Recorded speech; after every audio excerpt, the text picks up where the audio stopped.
Depuis 2 ans, j'ai accompagné plus de 800 personnes à lancer et développer leur business en ligne. J'ai aussi pas mal de clients qui aujourd'hui font plus de 100 000 euros par mois et il y a quelque chose que j'ai remarqué. J'ai remarqué qu'il y avait 5 erreurs que tu peux faire dans ton business qui peuvent t'empêcher de faire 100 000 euros par mois.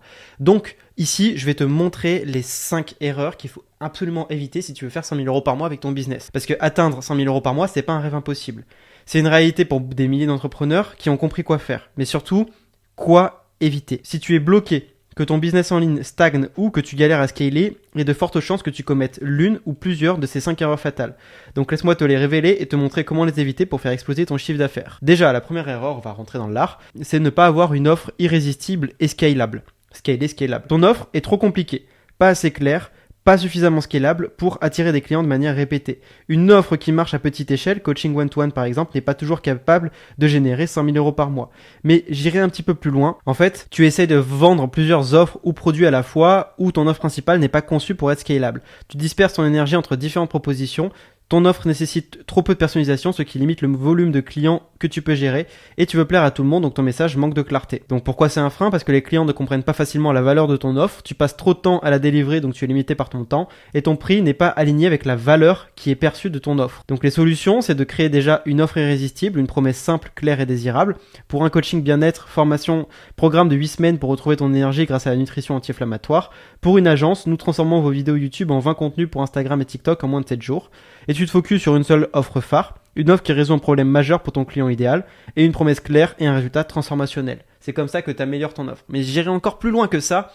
Et en fait, il faut absolument que tu fasses une offre qui est bonne et pas que tu te reposes sur tes acquis et que en gros, toi-même, tu as la conviction que tu es excessivement bon dans tes offres. Je prends l'exemple des monteurs. Je connais beaucoup de monteurs vidéo qui veulent facturer cher mais qui n'arrivent pas à faire beaucoup d'argent. Pourquoi? Parce qu'avant même de vouloir faire une offre qui est bonne, ils essayent de faire du montage, mais leur montage est éclaté au sol. Et avant même de vouloir faire une bonne offre, il faut déjà être bon au montage. Donc tu dois être compétent dans ton offre et tu dois montrer que tu peux livrer de très bons résultats pour après faire une offre qui peut être scalable. Et puis surtout, tu peux scaler avec n'importe quel format d'offre, que ce soit du coaching one-to-one, que ce soit du coaching de groupe, etc. En fait, il faut comprendre que tu auras des contraintes sur ton offre, tu vas avoir une offre qui va avoir des contraintes, il faut que tu joutes ces contraintes pour pouvoir améliorer ton offre et qu'elle soit irrésistible. Et tu dois toujours avoir ce chemin tout le temps, remettre en question ton offre, l'améliorer et faire en sorte que ton offre soit la meilleure possible. Faut que tu te dises que ton offre, si tu avais le problème de ton client, est-ce que tu utiliserais toi-même ton offre pour réussir? Si tu ne le penses pas sérieusement, bah c'est peut-être pas que ton offre est la meilleure possible. Donc tu dois vraiment l'améliorer. Tu dois aussi la rendre scalable au fur et à mesure. Tu dois automatiser ou même standardiser une partie de la livraison, que ce soit des formations vidéo, des templates, des checklists, etc. Même un service peut être standardisé, peut être automatisé. Enfin, moi, je sais que dans mon agence de marketing, en termes de service, on fait des tunnels de vente. Mais du coup, qu'importe le client qu'on a, il y aura toujours des choses qui reviendront dans le tunnel de vente, que ce soit le fait que notre tunnel de vente, dans notre tunnel de vente, il y ait une page de capture, il y ait une page de vente, il y ait une VSL, il y ait des emails, il y aura toujours ces éléments qui seront dans le tunnel. Et du coup, on peut les standardiser, que ce soit créer des templates pour les installer dans le Go High Level, etc. Et ensuite, tu vas limiter le coaching one-to-one et privilégier des formats comme des groupes ou des produits digitaux en fonction de ce que tu fais, en fonction de si tu veux vraiment scaler beaucoup. Et tu vas augmenter la valeur perçue, tu vas intégrer des résultats prouvés, des témoignages et des bonus qui boostent la valeur perçue. Tu dois vraiment améliorer ton offre en augmentant aussi la valeur perçue de celle-ci et tu réponds à toutes les objections de tes prospects. Donc l'action immédiate, c'est demande-toi, est-ce que mon offre peut être vendue à 10, à 100 ou à 1000 clients sans exposer mon emploi du temps? Et là, en fait, tu dois réfléchir à comment tu peux faire ça. Par exemple, en coaching one-to-one, je sais que pour scaler un coaching one-to-one, je parlais avec quelqu'un qui faisait du coaching one-to-one, il faisait 1 heure par semaine. Et 1 heure par semaine, il était très vite limité. Il était limité en gros à environ une trentaine de clients. Une trentaine de clients qui le prenaient 1 heure par semaine et ces trentaines de clients à 1 heure par semaine, ça lui revenait du coup en gros à 1000 euros par mois, donc ça lui faisait 30 000 euros par mois pour ses clients, ce qui était bien, mais voilà, il était limité. Et en fait, je lui ai donné un exemple tout bête. Comment faire pour avoir 2 fois plus de clients en gardant le même pricing et en gardant le même pricing du coup et avec le même temps, je lui dis au lieu de passer à 1 heure par semaine de coaching, tu passes à 30 minutes. Et du coup, tu peux faire 60 clients et là, tu fais 60K euros par mois. Déjà, tu fais x2 sur ton chiffre, juste en passant à 30 minutes par semaine par client plutôt qu'une heure. Et pourquoi je lui dis 30 minutes et on se dit ouais mais 30 minutes ça veut dire que le client il a moins de temps. Mais en fait c'est pas grave parce que ce que le client veut c'est un résultat, c'est pas un temps passé avec toi. Et du coup à ce moment-là, en étant à 30 minutes par semaine, en fait il y a moins de place à divaguer et à tergiverser et à tourner en rond autour de plein de projets et plus se focus réellement sur les objectifs du client sur la semaine. La deuxième erreur, c'est de ne pas maîtriser ton acquisition de clients. Donc là, le problème, c'est que si tu relis ton acquisition uniquement au bouche à oreille ou à des actions inconsistantes, comme publier au hasard sur Instagram, sans un flux constant de prospects qualifiés, tu ne peux pas scaler. Et ça, c'est super important. Tu dois toujours avoir un canal d'acquisition de clients qui tourne en back-end, tout le temps. Tu dois toujours réfléchir, qu'importe que tu es surmené ou pas dans ton business, tu dois toujours avoir un moyen de pouvoir avoir des clients sur le long terme. C'est ultra important. Tu relis encore ton acquisition à des efforts directs, que ce soit prospection manuelle, compte sur des recommandations aléatoires et dépendance à des campagnes ponctuelles sans continuité. Pour ça, en fait, c'est un frein parce que tu ne peux pas scaler si chaque client demande autant d'efforts qu'un lancement. Tu as besoin d'un système qui travaille pour toi, même pendant que tu dors. Ton chiffre d'affaires dépend de la chance ou de la saisonnalité.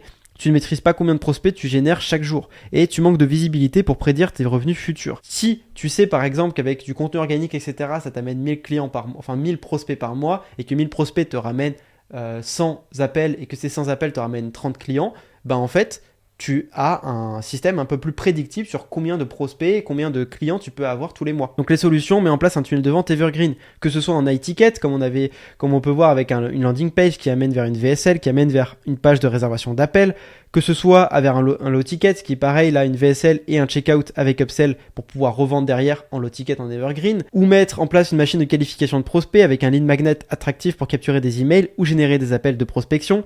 Pour un formateur en langue, une masterclass gratuite sur comment parler couramment italien en 3 mois par exemple. Et ensuite, tu investis dans la publicité payante, pas forcément des gros budgets, t'es pas obligé, mais tu déploies des campagnes sur Facebook Ads, Instagram Ads ou Google Ads pour attirer des leads qualifiés en continu. Et là, tu vas vraiment avoir des leads qui viennent tout le temps dans ton business.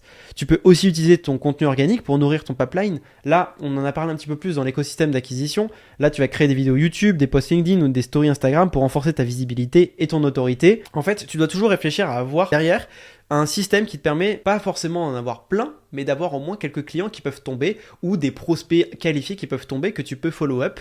Donc là, le plus simple, le plus gratuit et celui qui prend, on va dire pas le plus, enfin ça prend du temps, mais celui qui, on va dire, est le plus long terme et qui te permet de plus contrôler la fluidité de ton business, ce sera l'organique. Après, si tu veux un afflux de clients régulier, constant et on va dire prédictible, là ce sera plutôt la publicité qui t'y aidera. La troisième erreur, c'est de sous-estimer l'importance de ton équipe.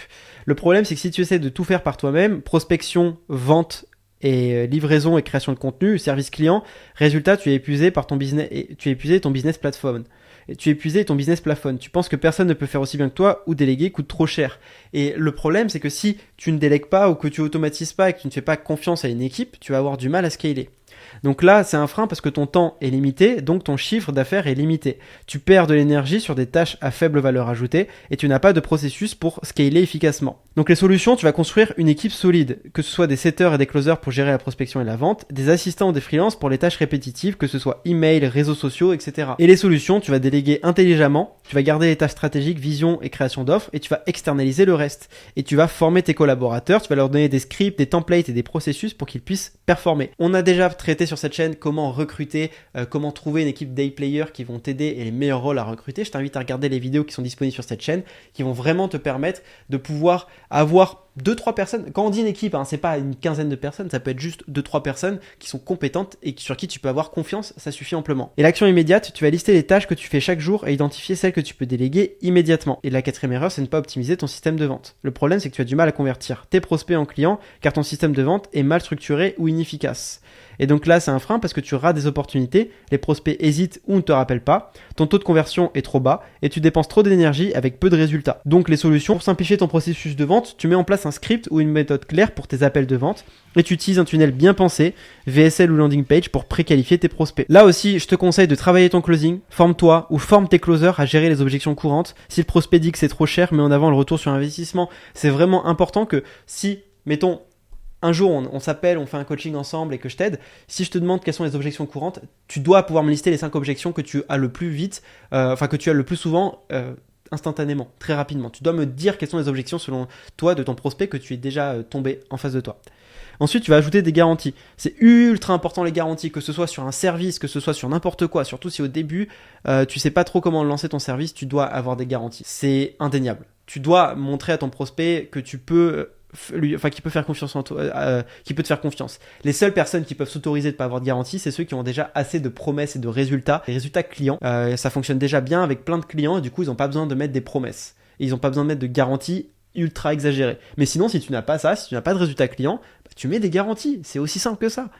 Donc tu vas réduire le risque perçu par le client, garantie satisfait ou remboursé ou résultat garanti par exemple. Donc l'action immédiate, je te conseille d'analyser ton taux de conversion actuel et tester un nouveau script ou une nouvelle approche pour améliorer tes taux de conversion. Et la 5e erreur, c'est de négliger ton mindset et ta vision à long terme. Le problème, c'est que tu es tellement concentré sur les urgences du quotidien que tu oublies de travailler sur ton état d'esprit et ta vision, et tu te sabotes inconsciemment. Pourquoi c'est un frein? Parce que tu te limites à tes croyances comme 100 cas par mois, c'est impossible pour moi. Tu prends des décisions court-termistes, baisser tes prix pour vendre plus vite par exemple, et tu te décourages au premier obstacle. Donc les solutions, c'est de travailler sur ton mindset.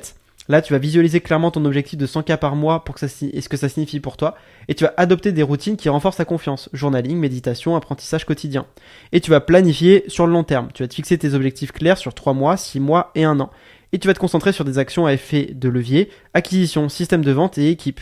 Et tu vas t'entourer des bonnes personnes. Tu vas collaborer avec des entrepreneurs ambitieux et tu vas investir dans du coaching ou des masterminds pour apprendre des meilleurs. Là, vraiment, d'avoir cette idée de pouvoir échanger avec d'autres personnes, c'est pour ça aussi que j'ai fait la communauté gratuite sur Skool et je te conseille d'y aller pour pouvoir échanger avec d'autres personnes, faire les appels aussi qui sont inclus, pour pouvoir vraiment t'entourer d'autres personnes qui pensent aussi un petit peu comme toi et qui te permettent de changer un petit peu ton état d'esprit. L'action immédiate maintenant, c'est d'identifier une croyance limitante et remplace-la par une affirmation positive et actionnable. Voilà, maintenant tu as les 5 erreurs qui t'empêchent d'atteindre 100K par mois avec ton business. Je t'invite à creuser un petit peu dessus pour pouvoir améliorer tes résultats en fonction de chacune de ces erreurs. N'hésite pas à me dire selon toi celle sur laquelle tu t'es le plus reconnu de ces erreurs.